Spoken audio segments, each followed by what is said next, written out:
Hey Best Fiends fans, it's Vanessa here from Cake Style. Today I'm going to be showing you how to make Gene. He is an awesome character from the Best Fiends game, so stay tuned if you'd like to find out exactly how to make him. To make this cake, you're going to need a 6-inch round cake, a slab cake, some cake boards, buttercream, modeling chocolate, spatulas, knives, and a rolling pin, as well as a bunch of other little things that I'll show you along the way. I'm going to start by cutting the slab cake into the bottom 2 layers of Gene. So these are quite long, and I'm going to use the top section to boost up his face. There's not going to be a lot of excess here. I'm also going to create some cake plates, just using a regular plate and cutting out the shapes for his head and his body. Once I've cut those out, I'm going to start sticking the cakes onto them. You want to fill it with delicious, yummy buttercream. And I'm going to start with the big part of the slab as well as 2 of the 6-inch layers. Now I want to add some dowels for support because Gene is going to be super tall. I'm also going to build up the back section of his tail as well. I'm going to take a smaller round cake plate and stack 2 more layers on and dowel those as well. Now I'm going to add the head section, just gluing it together with some buttercream. Once they're all done, I'm going to stack them all up and chill them in the fridge for about 15 minutes. After that, you can start carving away. I just want to get a nice shape to the body and to the head. We're also going to add a little bit extra to the head and just carve that down. Make his neck a little bit skinnier and then shape that tail. Chill it again in the fridge, and now we're going to apply 2 layers of buttercream. The first coat is a crumb coat, just to lock in all those crumbs. And then we want to do a solid coat of frosting before we start rolling out our modeling chocolate.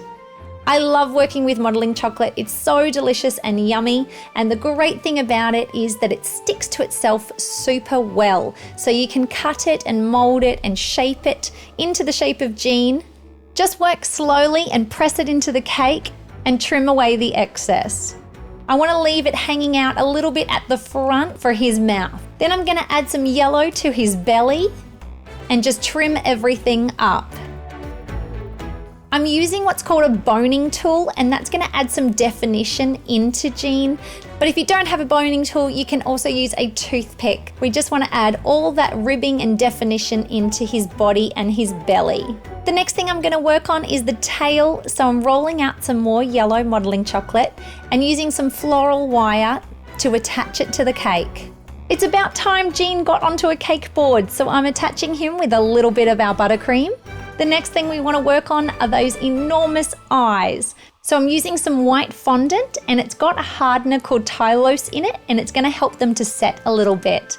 I'm going to attach them with some toothpicks before I get started on his teeth. He has 2 little adorable teeth, and I just want to attach those with a little bit of water or clear alcohol. I'm also going to cut out some black for the eyes as well and attach those again with a little bit of water. I'm going to take 2 more pieces of floral wire and some black modeling chocolate to create his antennas. Give them a good roll, getting nice and thin at the ends, and pop those into his head. Now we need to work on those cute little feet. We're going to again use some floral wire and some modeling chocolate and just shape them with a nice curve at the end. Pop those all into the cake and he is complete. Gene looks super awesome. Thank you so much for watching, guys. I absolutely love making cakes like this. Remember to comment with what tutorials you would love to see next, and be sure to subscribe to this Best Fiends channel for more videos like this. For more of me, you can go to Cake Style here on YouTube. Until next time, guys, bye!